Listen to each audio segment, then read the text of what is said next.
Hi everyone, welcome to RecFest. My name's Matt Kirk. I head up Market Insights and Solutions at SHL. For those of you who know SHL or don't know SHL, SHL is the world leader in talent intelligence. We have around 10,000 customers globally who trust us to help them across their talent acquisition and talent management practices. We assess in the region of 35 million candidates every single year, and we have a database in the region of around 50 billion data points on people's skills in the workplace. So very well versed in the world of talent and talent intelligence. And with me today, we have Charles and Andrew from S&P Global, and I'll hand over to them to introduce themselves. Hi Matt, hi everyone. Very happy to be here with you guys. My name is Charles Roux. I'm the global head of talent acquisition at S&P Global. S&P is a data and market insight leader. And hi everyone, I'm Andrew Sinclair. I lead what's called talent acquisition impact at S&P Global, so looking at all sort of talent acquisition strategy and user experience and efficiencies. Great. And the purpose or the agenda for the session today, S&P are on a transformation journey in terms of talent in their business, how they identify talent, how they progress it through their business, and it's genuinely a really interesting insight into what is a very complicated and difficult project, and how S&P have kind of dived in with 2 feet and started to kind of really make some ground. So we will leave some time at the end for questions, so if you have any questions, then please save them for the end. In my job, I think probably the most enjoyable part of my job is I get to spend an awful lot of time with our customers and their talent teams to kind of really understand the challenges that they have, the opportunities that the market is offering for them at the moment. And I think the challenges are fairly similar. There is often disparate technology platforms involved. They have huge amounts of data, but not necessarily connected data, and potentially in different taxonomies or languages.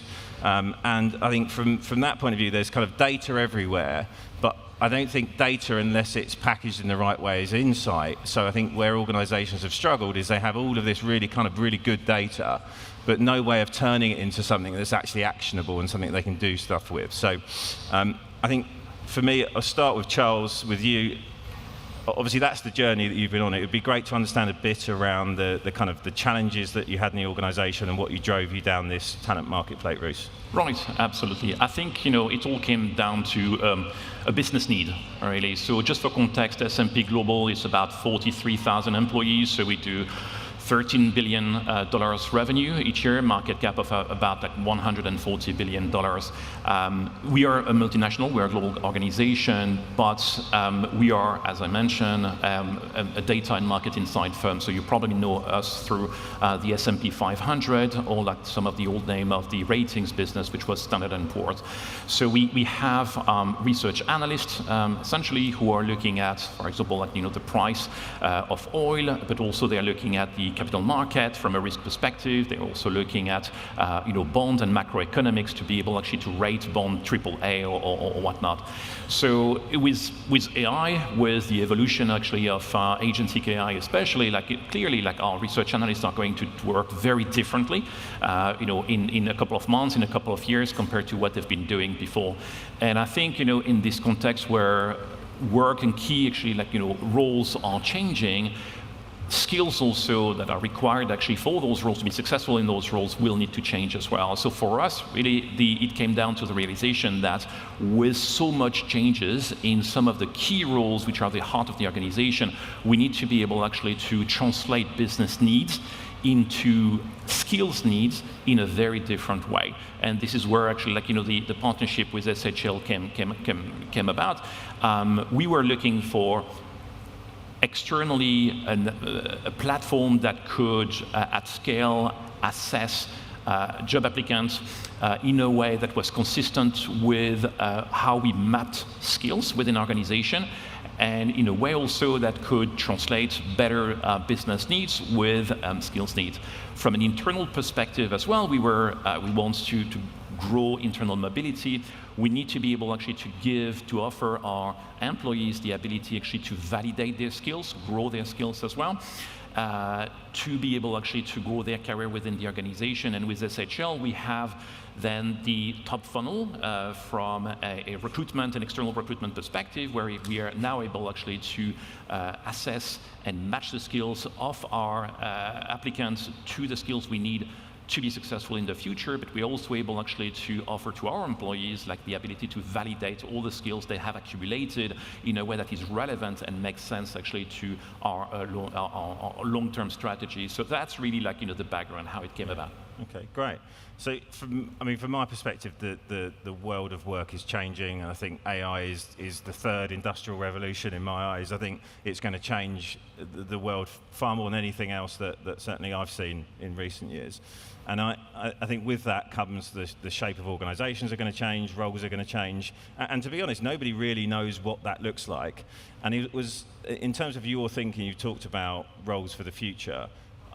One of the questions a lot of customers I speak to grapple with is, how do we recruit for roles that we don't know what they're going to be? And for me, that's why skills-based hiring has become so important, because we're getting more granular level information on individuals, whether they're applicants or employees, and that gives us flexibility and agility to understand what else they could do in the workplace.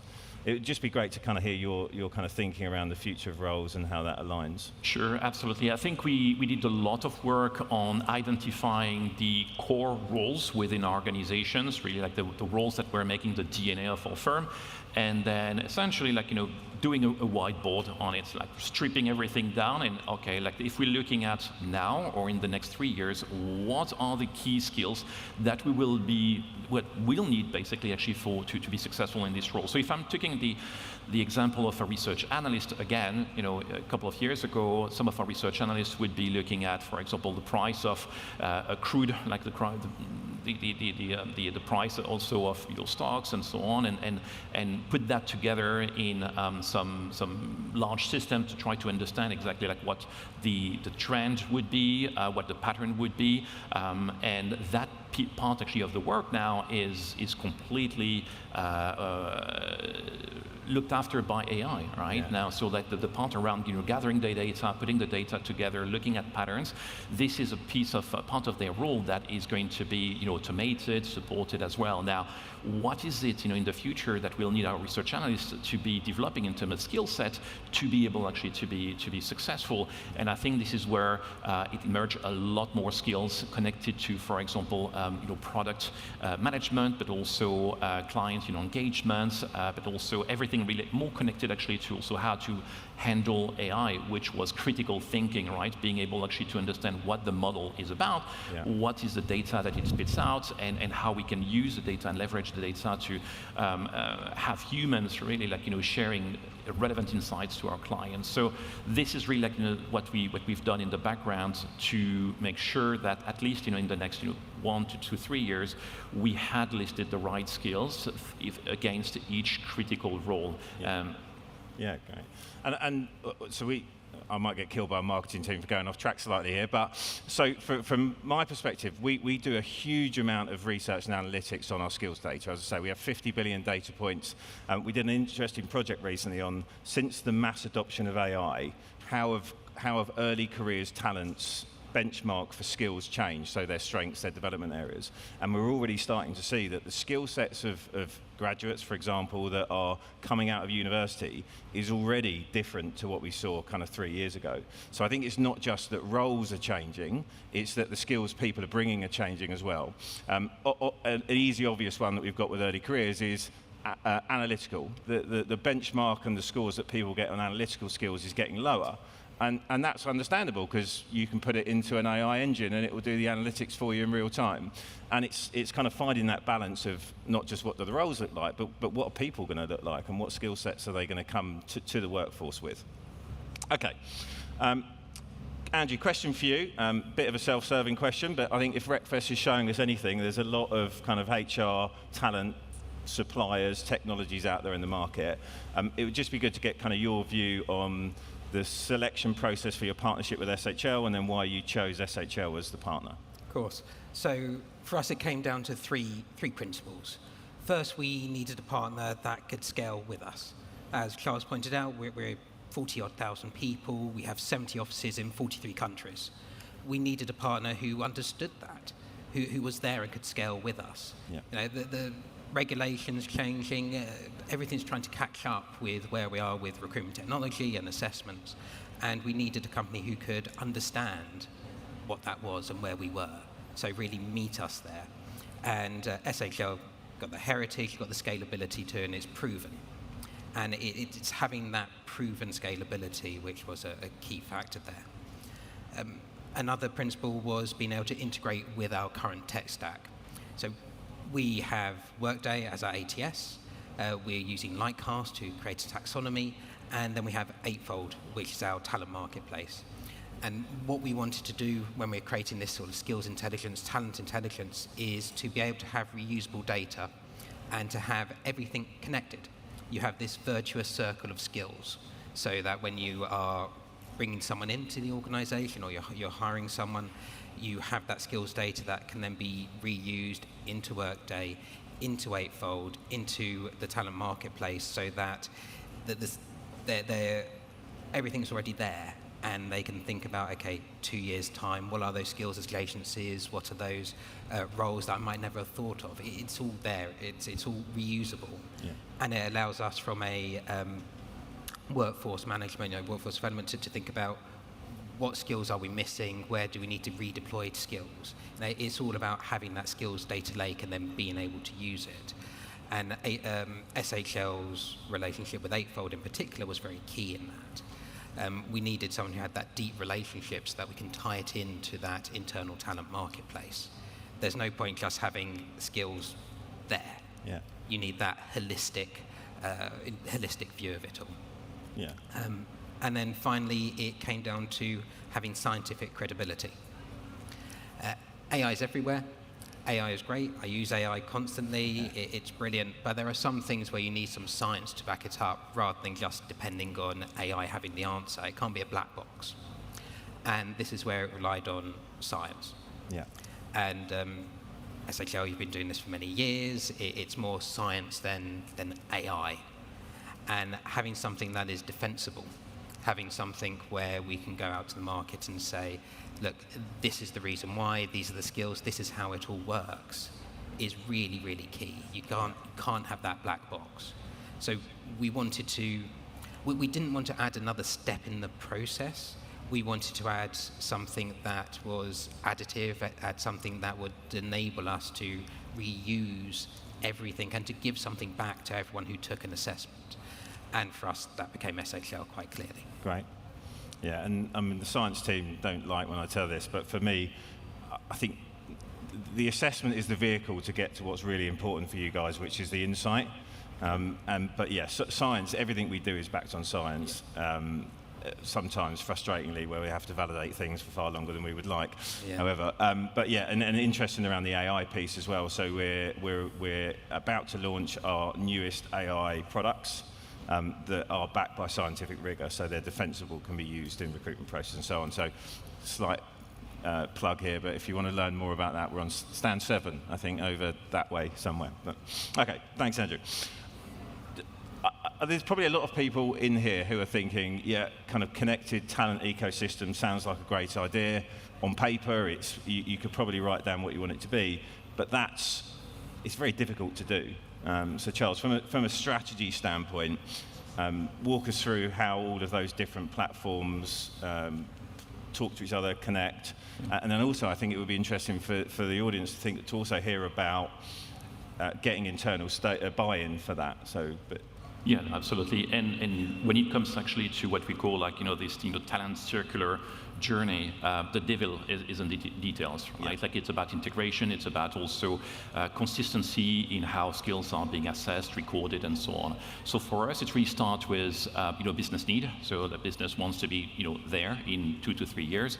We translate that into a workforce plan, right? So the workforce plan that goes straight into our talent marketplace. So this is Eightfold, and from that point onward, it's do we have actually the right skills? If we have the right skills internally, perfect. perfect, we can actually deploy actually those skills there. If we don't have the right skills, we need to train people. If we don't have the time to train them, we need actually to go externally and hire. So everything starts from that point on. Now, what feeds really into the funnel, the hiring funnel, starts with a job advert. The job adverts need to be designed so that it works well with Hired Score. So we are implementing Hired Score. Hired Score will be ranking all our applications. The job adverts need to be designed in a way that skills that have been identified again through talent marketplace as missing or required actually in the future are going to find their way into the way we are talking to the market. This is critical for us. Now it goes through Hired Score stack ranked. Then we have SHL that comes straight actually on the back of Hired Score, where we assess all our applicants against a number of different skill sets. The skill sets are summarized through 4 or 5 different assessment profiles. And then we are able actually then to have conversations with the business because we have shortlists that make sense against their needs. I think one of the big appeal that we had actually initially during our discussions with SHL is that when we talked about Eightfold, that's really the critical, the DNA of our talent actually circular journey. And knowing that you guys actually knew the folks at Eightfold by name, it was great because then full alignment there. As Andrew said, we had Lightcast to help us with the skills taxonomy fed straight into Eightfold.